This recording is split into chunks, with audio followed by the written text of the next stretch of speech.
Good morning. Welcome to everyone who's joining. We'll just give it a couple of minutes for everyone to get into the webinar and get settled, and then we'll begin.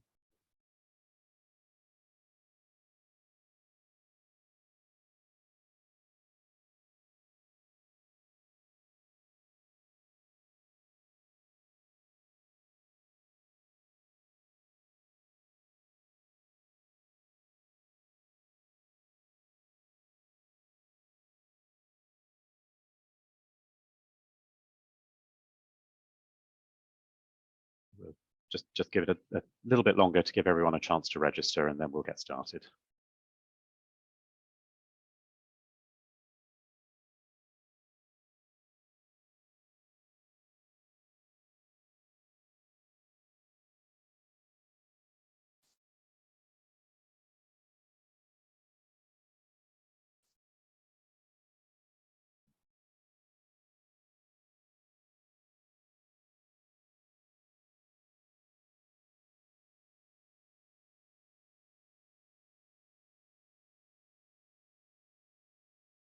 Well, welcome everyone to the October 2022 edition of Outline, DLA Piper's planning law update. Today we'll be talking about the topic of nutrient neutrality and the habitats regulations that underpin the issue. It's been an issue that's sort of dominated for lots of the country, dominated 2022 in a planning sense at least, and has caused a number of challenges. I'm joined today to talk about this by my colleagues and regular attendees on Outline, Amy Truman and Ian Graves, both legal directors in the planning team. So welcome, Amy and Ian.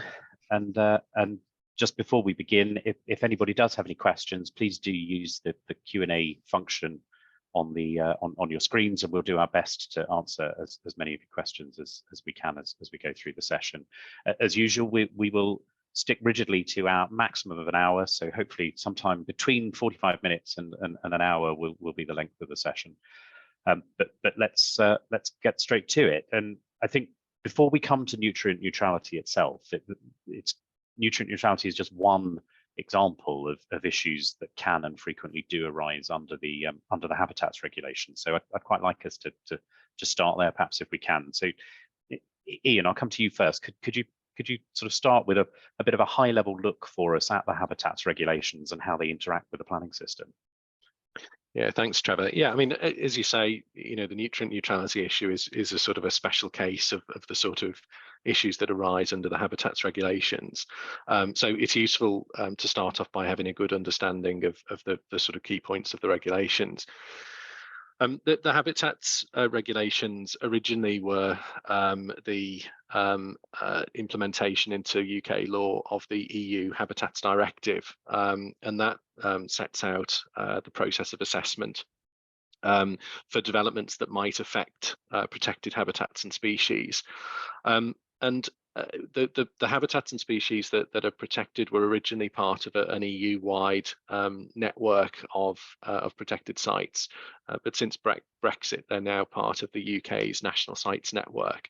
And the sites themselves are known as Special Areas of Conservation, or SACs, and special protection areas, rather, SPAs.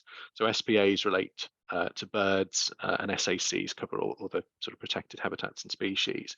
And what the directive and the regulations basically do, in summary, is they set out a process by which the relevant authority has to carry out a sort of 4-step assessment of the impact of proposed developments that are likely to have significant effects on those protected sites before they can grant consent. So the regulations apply specifically to planning permissions, and they apply to, for example, the process under the 2008 Planning Act in relation to development consent orders for NSIPs. And what the regulations require is that, having carried out that process, the relevant authority can only grant the consent if it's satisfied that the development won't have an adverse effect on the integrity of those protected sites. So it can only grant permission provided that it's satisfied of that, except in some sort of very specific circumstances that we'll go on to talk about a little bit later on. And the regulations ensure a sort of a very high level of protection for these sites. And that the statutory advisor on this is Natural England. So the authorities that will grant consent will get advice from Natural England right throughout the process on the level of evidence that's required to allow them to be able to discharge their duties. Thanks for that. And if we could perhaps just drill down into some of that process a little bit more, because I think one of the things that always strikes me with the habitats regulations, a lot of the language is similar and the processes are similar to the EIA regulations, which I think probably most people come across more frequently. But I think there's a sort of word of caution from me on that, because although the language is similar, although the processes are similar or look similar on their face, perhaps, they are quite different in a number of key respects. And probably the first one of those, I think, is the screening process, which starts quite early. So Amy, could we just sort of have a look at that screening process under the habitats regulations? What applications need to be screened under the habitats regs rather than the EIA regs? So yeah, as you say, it's a completely different idea of screening on the habitats regs compared to the EIA regs, and that was pointed out in the Champion case, which I think, Trevor, is the case that you took all the way to the Supreme Court. So habitat regs themselves apply to all the plans or projects that are likely to have a significant effect on one of the protected sites that Ian's just outlined.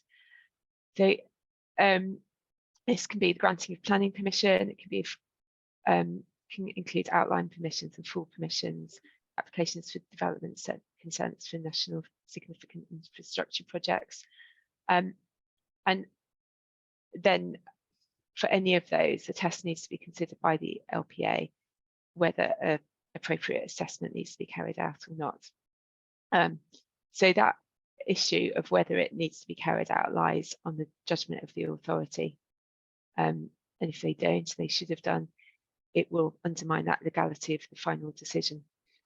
But there isn't a specific, this is screening and we're doing it now. So it's more of asking of that specific question. Well, obviously, brownie points for mentioning my win in the Supreme Court in the Champion case. Always nice to quote yourself or have yourself quoted at you. And yeah, that was one of the big issues I think the Supreme Court made in the case, was drawing that distinction between the sort of quite rigid approach of the EIA regs and the more sort of flexible approach that set out around screening and how that works, and indeed other stages of the habitats regs assessment process. But sticking with screening, what's the test then under the habitat regs when you're screening? What's the test that a planning authority will apply to your application, Amy? So they need to look at whether the project, it can be on its own or it might be in combination with other projects. So you need to have that wider view to it. It's likely to have a significant effect on one of these sites. Now, whether or not it is likely to have a significant effect was looked at in the Wadden-Z case. And that said that if there is going to be a risk of significant effects, then you can't exclude that risk. So just having a risk would be enough. It's quite draconian in that sense, isn't it? And I think Ian, sort of, it becomes even more draconian, particularly in contrast with the EIA regs. If you then go on to think about, okay, so you've screened and there is a risk of a likely significant environmental effect, so you can't rule out an adverse effect on the protected site in question. What happens at that point? Yeah, so as you say, I mean, there's a quite a difference between the effect of EIA, or the requirement for EIA, and the requirement for habitats regulations assessment, in the sense that EIA requires for the environmental information to be taken into account, whereas under the habitats regulations, it's much less flexible. So if screening has been carried out, and as Amy says, you know, for the screening exercise to establish that an appropriate assessment is required, which is the next phase, there is a there needs to be scientific certainty, basically, that effects won't occur. And if there is a possibility that they will occur, then we move on to the next stage, and that's, as I say, appropriate assessment. And the body isn't allowed to issue any consent until it's carried out that stage. And that is a fundamental difference, isn't it, between EIA and Habitats Reg? The EIA, you would go through the post-screening. If you've identified potential for likely significant effects, then you would assess those effects, but ultimately the planning authority simply has to take account of those effects. They just have to know about them. It doesn't become an absolute bar on granting a permission. I think that's the key. And when we come on to talk about neutrality in a moment, that's part of the issue. Is with habitats regs, once you've identified that risk, then you are at a stop. The planning authority is legally prevented under the regulations, aren't they, from granting permission until they're satisfied that the issue's been resolved. Yeah, that's right. I mean, it's the difference between specifying information that needs to be taken into account in the decision-making process under the EIA regs, and under the habitats regs, what we're talking about is a control on the circumstances in which permission can be granted, and also a sort of a very specific process that has to be followed in order to get to that point. And so moving on to the appropriate assessment itself, we've screened, we've identified a risk, therefore we're subject to appropriate assessment, AA to its friends. And again, I suppose there are those differences between appropriate assessment and EIA. That was another part of what came out in the Champion case. But Ian, there's a lot less prescription, I think, isn't there, around sort of appropriate assessment and what that assessment has to look like, what it has to contain. Yeah, that's right. So, I mean, probably everyone watching will be quite familiar with EIA, and you'll know that in the regulations, as you say, it's sort of quite prescriptive in terms of the things that need to be taken into account. So an environmental statement will be a bit more sort of formulaic in that sense, in that we know that there are particular issues that we have to assess and explain for the planning authority. Under appropriate assessment, there is a lot less sort of specification, and I mean, what the case law has established is that appropriate isn't a technical term. It just means that appropriate for the purposes that the that the planning authority needs it to do, which is the planning authority's got to be able to conclude that there's no adverse effect on the integrity of the relevant protected site. So it's a matter of judgment for the planning authority whether that's taken place. So that there is a degree of flexibility in that sense, but equally what is absolutely clear from the case is that the standard of evidence has to be of a very high sort of scientific standard. So the appropriate assessment itself has got to be carried out in accordance with the highest and best scientific knowledge in the relevant field, and that's the Vadensee case that Amy just mentioned. And what the assessment has to do is it's got to have a complete and sort of definitive set of findings and conclusions that remove all reasonable scientific doubt about the effects of the proposed development. So we have to have real firm conclusions that the local planning authority or other decision-making body can rely on, and so that it knows exactly, to a very high degree of certainty, what the impacts on the relevant protected sites would be. And how does mitigation fit into that appropriate assessment process? So mitigation can't be taken into account at the screening stage, and that again is something that's slightly different from EIA. So at the screening stage, we don't take into account mitigation, but then when we're at appropriate assessment stage, mitigation can be taken into account. The key sort of thing to appreciate there is that, obviously, because there is this requirement for a very high degree of scientific certainty, effectively the planning authority has to be certain that the mitigation would avoid any adverse effects from arising before it can sort of take that into account.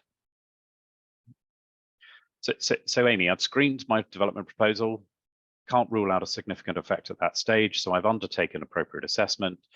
The result of that appropriate assessment is that my proposal will have an adverse impact on the protected site. What happens then? So as Ian was just talking about, you look at the mitigation options. I'm assuming in this context that the mitigation options wouldn't do what you'd want them to do. then you would need to look at whether there's any other ways of achieving the objectives of the project, lessening the effect, though, or well, preferably avoiding it. But finally, the solution is possibly to apply the public interest test and see whether you can outweigh the issues arising from the project because of the public interest, reasons in the public interest. So that is the final route to go down.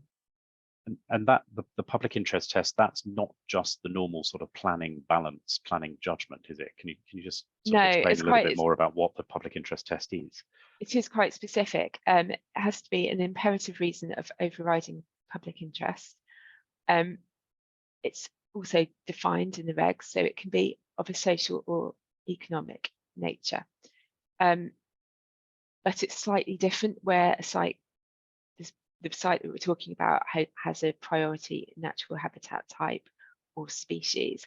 And in that case, the public interest test is even more restricted, and the reasons would have to relate to human health or public safety or have consequences of primary importance to the environment. So it's quite a high test to get over. So to carry out that test, you're going to have a good knowledge of what the effects of the plan or project would be, so that you can then begin to balance the problems caused for the site against the public benefits, these public interest reasons that you've found. So so that weighting and that knowledge of the adverse impacts is really important as you start to have a look at this test. If you are able to find an imperative reason of overriding public interest and carry out that weighing exercise, then you would have to, you'd be required to provide compensatory measures, and that's required by the habitats regulations as well. So these are different from the mitigation options. So Ian looked earlier in the process at the mitigation options, which would be avoiding harm to the sites. The compensatory measures are to provide something new to make up for the fact that you are going to harm the site at this point. You don't have to have those in place before the permission is granted, that you are going to need to secure their delivery and the continuing duty to make sure these compensatory measures are fulfilled. So even once you've got over your public interest issue, you're going to have to you know, provide these compensations and make sure that they are secured. Thank you. So I think that's a really useful sort of overview from the two of you on the habitats regulations and the problem that I think takes us neatly probably onto nutrient neutrality. But the issue being, if you're going to have an adverse effect, then unless you can get through the IROPI test, the public interest test, or provide that compensation, then well, it's both actually, isn't it? It's have the public interest and be able to provide the compensation. Then you're stuck, which becomes a problem, a particularly acute problem when the issue is not just with one site, but with large swathes of the country, as is the case with nutrient neutrality. So, Ian, can you just sort of talk to us a little bit about nitrates and phosphates and how all of this sort of ties back in really with the habitats regs? Yes, I mean, this issue arose, it's probably around about 5 years ago now, and there was a European Court of Justice case that is sort of commonly known as the Dutch nitrogen case, which looked at this issue of nutrient pollution. And it's then been picked up by Natural England, that has issued advice in the UK in a number of areas.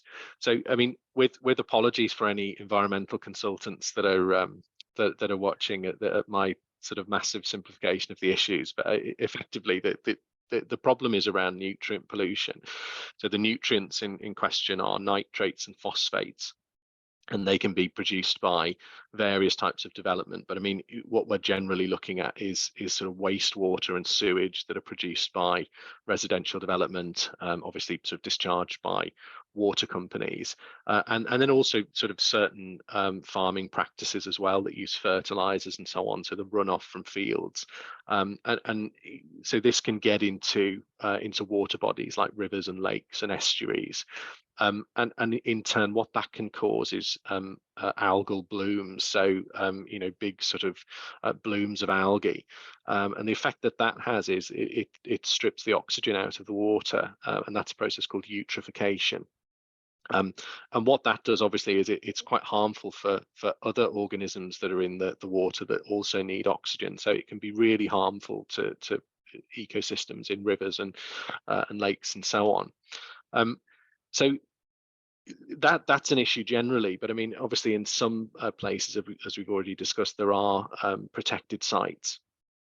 And where that's the case, Natural England has given advice to local planning authorities in those areas, and effectively what this means is that mitigation's got to be provided as part of new developments to make sure that this problem isn't made worse. In other words, that the developments have to achieve nutrient neutrality. So it's a way of avoiding making this situation worse, and that advice has been given in a total of I think 74 local authority areas at the moment. But it's a problem of diffuse pollution, as you say, Trevor. So it's not something that can be pinpointed to one particular source. It's a general problem in these areas that arises from a number of different developments. Some of those are pre-existing. And the issue is around new development sort of exacerbating that existing problem, rather than being able to point to a single new development and saying, well, that's the one that's causing the problem. Thanks. So as you say, we've known about this issue for a while. We had the case you referred to sort of five years ago. And indeed, certain parts of the country, the Solent, for example, has been wrestling with this for a long time, with the sort of the various SPAs that exist down there in Hampshire. So Amy, given that it's been with us for a while, why did it suddenly become such a big issue earlier this year?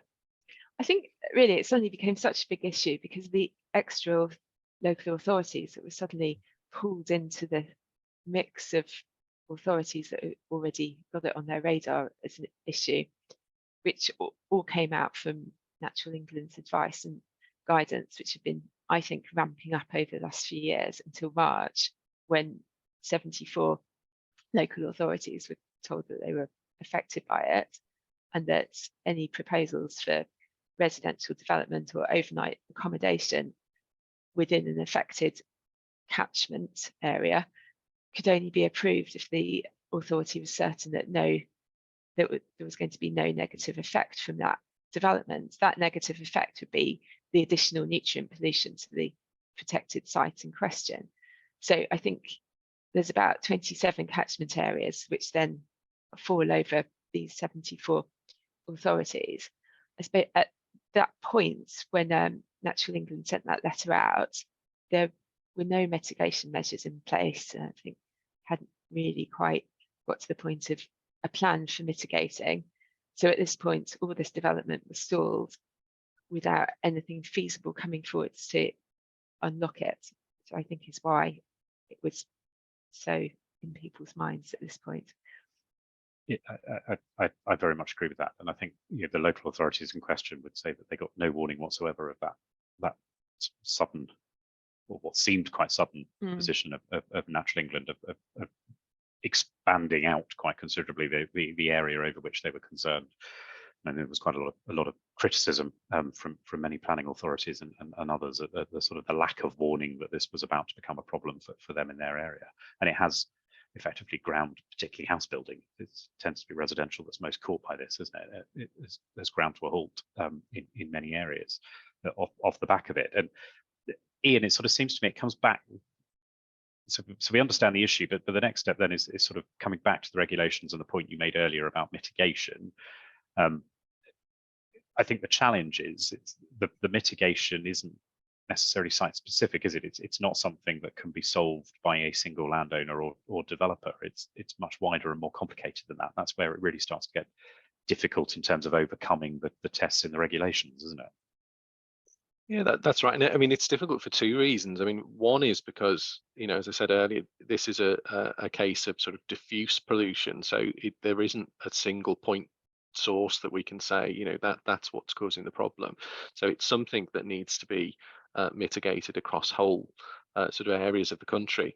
Also, given the requirement for for there to be scientific certainty around the effectiveness of mitigation, there just isn't a lot of evidence currently as to what what will be effective to the required standard. So there are two sort of problems really that local planning authorities and developers are trying to overcome. I mean, the ideas for successful mitigation are have tended to be on a sort of strategic area-wide basis. So, for example, one of the ways that this effect can be mitigated is by the creation of new wetlands.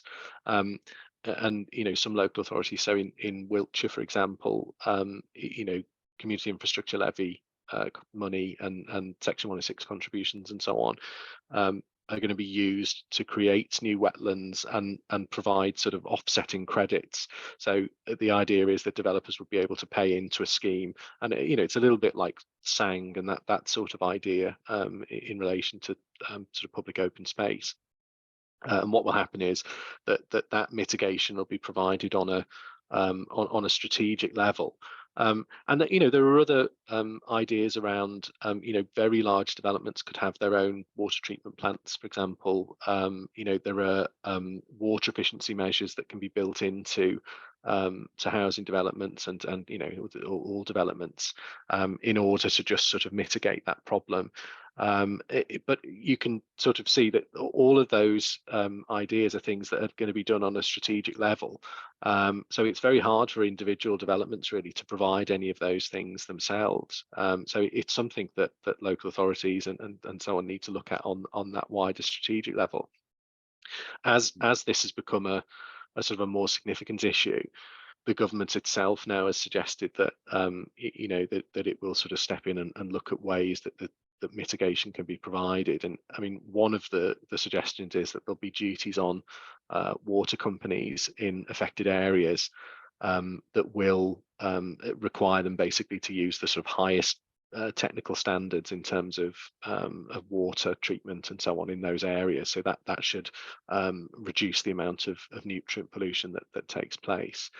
And then the other idea is that Natural England will design a scheme that is a credit scheme. So a little bit like the BNG biodiversity net gain scheme that we were talking about on Outline a while ago, whereby you could, as a developer, buy credits, and the money that's raised from those credits will go to strategic mitigation schemes.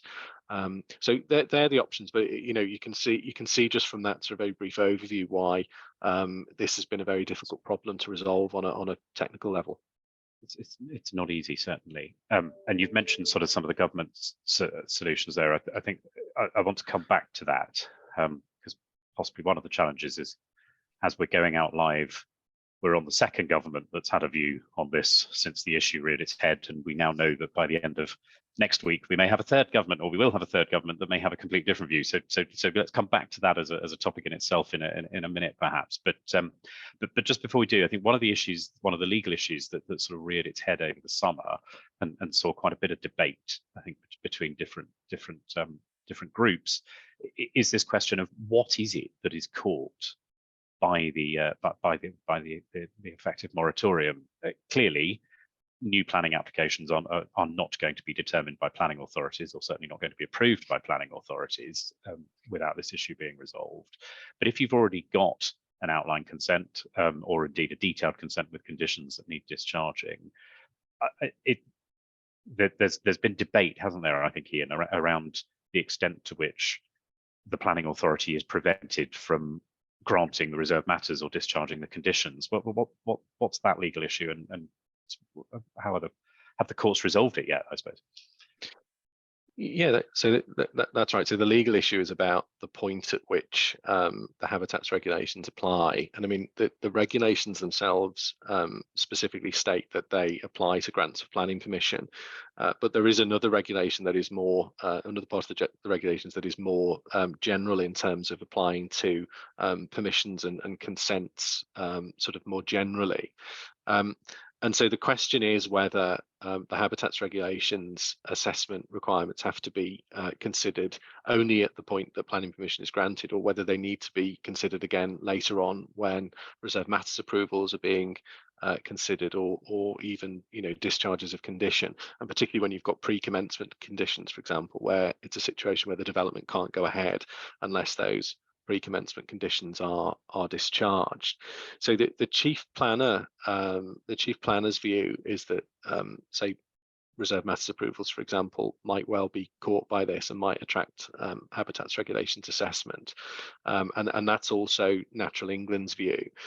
So what if that's right? What that means is obviously that some developments that already have planning permission could be caught themselves, could be caught by the issue, even if they even if they obtain planning permission, say before the Natural England advice came into force around neutrality in that particular area. And as you say, there's been some sort of controversy about this, and I think there are, it's fair to say that there are competing views amongst lawyers. And the House Builders Federation, for example, obtained leading counsel's advice, and I think that's probably the one that might be most familiar to people sort of working in the sector, because I think it was circulated on LinkedIn, and that advice was to the effect that the Natural England position is wrong on this, and the argument being that on a sort of proper construction of the habitats regulations, appropriate assessment only applies at the point that planning permission is granted, and since following Brexit, the Habitats Directive no longer has any legal force in the UK. The requirements of the Habitats Directive can't be used to sort of aid interpretation of the regulations, and I'm simplifying the issue quite a bit, but I mean, the idea is that the regulations have now got to be interpreted in accordance with English law. So that's the regulations themselves, and then case law around discharge of conditions and reserve matters, which is sort of pretty clear really that the principle of development is established at the point that planning permission is granted, and so we can't then go back and sort of prevent development by refusing to discharge conditions or refusing to approve reserve matters for sort of in principle reasons, which obviously this would be. I mean, there are, as I say, there are competing views, and one of the issues that's been raised, for example, about that approach is that it might be a breach of the withdrawal agreement between the UK and the EU, and so that there's a requirement there that provisions of European Union law, which would include the Habitats Directive, should have the same legal effect in the UK as in the EU. Following Brexit, and the withdrawal agreement is implemented into UK law by the Withdrawal Act of 2018, and that contains a provision that requires the UK courts to interpret UK law in accordance with the withdrawal agreement. So that may be a way that the sort of Habitats Directive would still have force in the UK in a kind of a roundabout way by that requirement of interpretation in accordance with EU law. So there's no decided court cases on this yet, but I mean it is such a big issue, and it impacts development in the affected areas so sort of severely that I would imagine that it won't be long before there will be a case on this where the courts have got to consider those issues. And you mentioned that the legal advice, which I think was commissioned by the HBF, wasn't it, on behalf of the house building industry? Yes, we then had the written ministerial statement over the summer, and I think it's interesting that the government directly addressed that advice, didn't they? And they clearly took a different view. They felt that it was still an issue at those later stages. I think was their position on what they thought the law meant. But in terms of the written ministerial statement, it also said some other things. So as well as taking on this issue and contributing to the debate over where it gets caught, Amy, there were other things in the written ministerial statement, and I think it's not often we have to do this, but just to be clear, when we're talking about this statement, we probably just need to say that this was the Johnson government who issued the written ministerial statement. We'll come on to subsequent governments since, because they've had slightly different emphasis. But at that point, what does the written ministerial statement say? Which of course is still very much with us. It hasn't been revoked by the Truss administration, so we still have that WMS on the books, so to speak. It is very much with us, but a lot of it was trying to move this issue on and trying to find a solution for the issue. So it suggested some of the mitigation points that Ian's covered. So, for example, the new legal duty to be imposed on water companies to upgrade their wastewater treatment works. That was to be done by 2030. But that is proposed to be introduced via the Levelling Up and Regeneration Bill. So obviously haven't actually seen any of that yet. The new nutrient mitigation scheme, which Ian talked about, I think has come through a little bit more. So that was funding of 100,000 per catchment area to sort of pump prime investment into expanding woodlands and wetlands and mitigating that way. And then the credits that Ian has mentioned, so developers would be paying back for some of that through Section 106 obligations or whatever to provide some mitigation. It also looked at the issue that is arising because of residential development not being able to come forward in these areas. So that is really obviously affecting the housing land supply targets of 5 years land supply. And it proposed to revise planning guidance over the summer to deal with this issue, so that if you could demonstrate deliverability in other terms, then you may be able to use this land or these proposals to count for your housing land supply. But that hasn't been done either. So yeah, I think we are still in limbo. It sounded quite positive back in July, but obviously it's almost like the government ran out of time, wasn't yes. it? And energy. Yeah, and of course, so since then we've had the new Prime Minister. We have Prime Minister Truss. The day before the live broadcast of this, we now know that we haven't got Prime Minister Truss for very much longer. But so to an extent, perhaps what she thought on the topic or what she thinks on the topic is of limited interest. But I think it is just worth considering some of the implications of what she was saying. In fairness to her, she hasn't had time to say anything since becoming Prime Minister, but she did talk about this issue as a Member of Parliament for Norfolk, one of the areas affected. It obviously resonated with her enough for her to mention it during the Conservative leadership contest over the summer. So I think it's just worth looking at what was she saying at that point, Amy? What was her proposed solution to some of this? Her proposed solution was to remove the Brussels red tape. So she just wanted to scrap all the issues raised by nutrient neutrality. I think so. That's what she was saying over the summer. The actual investment zones which were being proposed, although I think these, even before yesterday's turmoil, may have been about to be quietly dropped, but those were talking about deregulation. I think that actually this may have, in the back of people's minds, been a way of dealing with nutrient neutrality to deregulate in those zones. But that obviously it's probably not going ahead. So yeah. And even if the government had survived a little bit longer, I think, Ian, that must raise the same issues of international law, mustn't it? If the UK government starts ripping up the habitats regulations or starts disapplying them in certain areas, that is an almost inevitable breach of the withdrawal agreement, isn't it? Yeah, absolutely. I mean, to an even greater degree, I suppose, than the issue that we were talking about previously. I mean, the withdrawal agreement requires that the provisions have the same effect in the UK as they do in the EU, and obviously, if you remove the habitats regulation protection in certain areas, then on the face of it, that would not have the same effect as it does in the rest of the EU.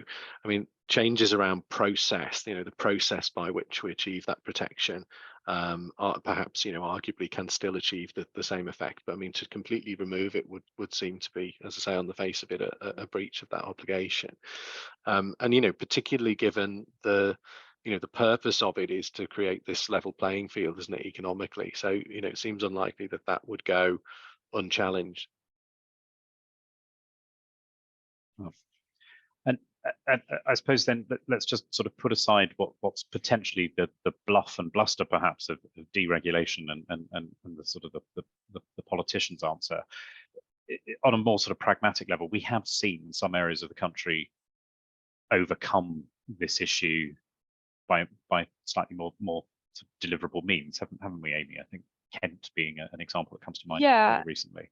So the Stodmarsh protected site in Kent, they seem to have sorted out the issues arising from that a little bit by undertaking some more detailed modelling.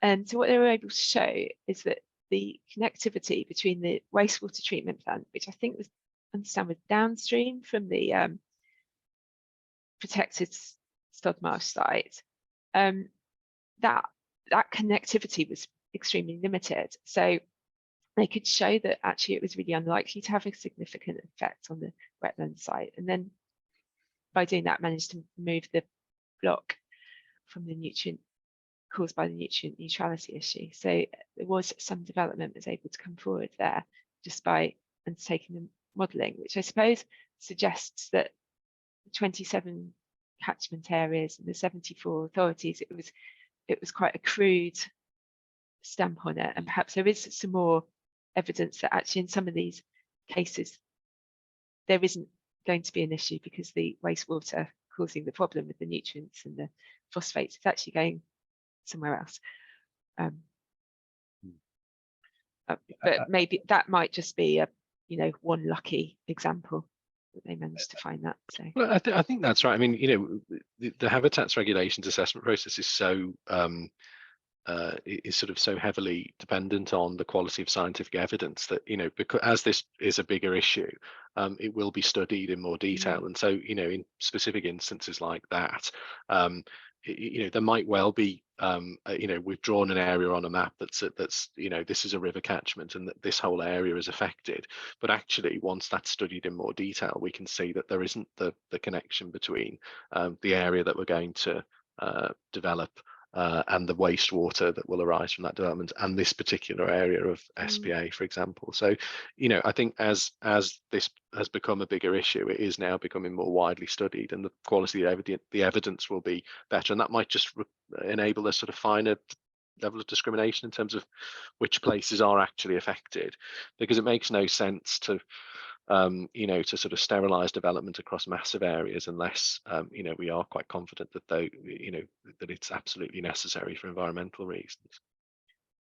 And I suppose that sort of Kent example is therefore quite a good example of the habitats regs in practice, isn't it? In that Natural England raised this concern, were concerned about this risk, but actually having gone through that process, they've become satisfied that actually in that particular case, that particular sewage treatment works is not likely to have a significant effect on a protected site, and therefore you move through the process as you outlined at the very beginning for us. So that's how the process is supposed to work. And but to an extent, I guess Kent got lucky in that there wasn't an issue. Therefore, they haven't had to think about the public interest test. They haven't had to think about mitigation because they were able to at sort of stage one of the process show there isn't going to be a problem. So they've avoided it. The issue for other parts of the country is if the result is that there is actually a problem, that's where it's going to take much longer, I think, in a number of cases, to actually then work through the public interest test and critically deliver that mitigation. And I think it's going to be around mitigation effectively, Trevor, you know, it's going to be either establishing that the effect doesn't arise in the first place, or being able to successfully mitigate it. Because I think that just talking about housing development specifically, I think it's probably quite difficult to establish an IROPI case for a housing development, you know, unless it was something that was very significant. But you know, even then, you know, we'd have to establish that there's nowhere else that it could go first, and you know, of course, that is again very, you know, difficult in itself. So you know, the IROPI test would, you know, be something perhaps that you could establish for you know, infrastructure schemes or those kind of things. But I mean, housing has a particular difficulty with that, because of course there probably is always somewhere else we could put it. Absolutely right. Great. Well, thank you. We've had a few questions come through from the audience, all sort of on a bit of a theme really, which is looking at the sort of interaction, I guess, between the planning system and increased residential development and water discharge licensing, and some of the issues that we've also seen over the summer in the press around the sort of the instances of sewage overflows from the water system. So I suppose sort of trying to pull all of that together rather than ask the individual questions. I mean, what's the sort of connection really with the overflow issue, which is a separate issue, isn't it, about capacity within our sewage treatment system and issues around leaks and so forth. But is there a connection between the issues that the development industry is facing and that challenge? Throw that open to whichever one of you is brave enough.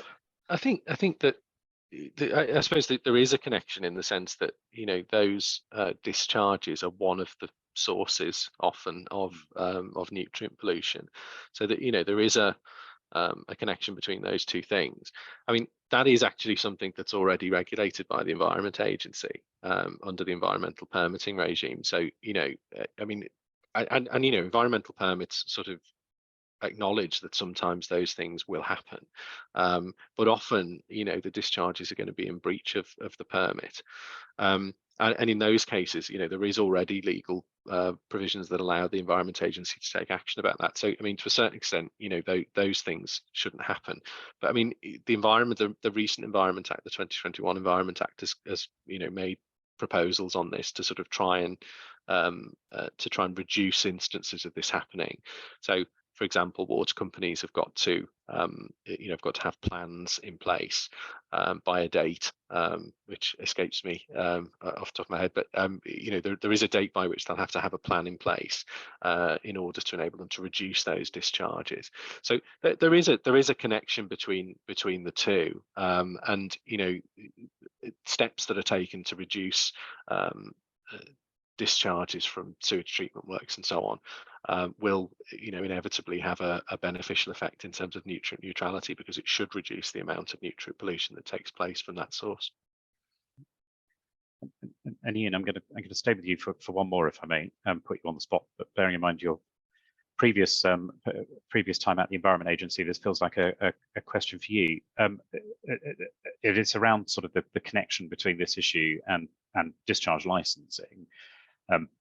The point's been made by someone raising the question: wastewater treatment plants, they themselves have to have discharge licenses that are regulated by the EA. Those licenses will themselves have to be subject to Habitats Regs assessment. So if a sewage treatment plant has headroom within its existing discharge license, i.e.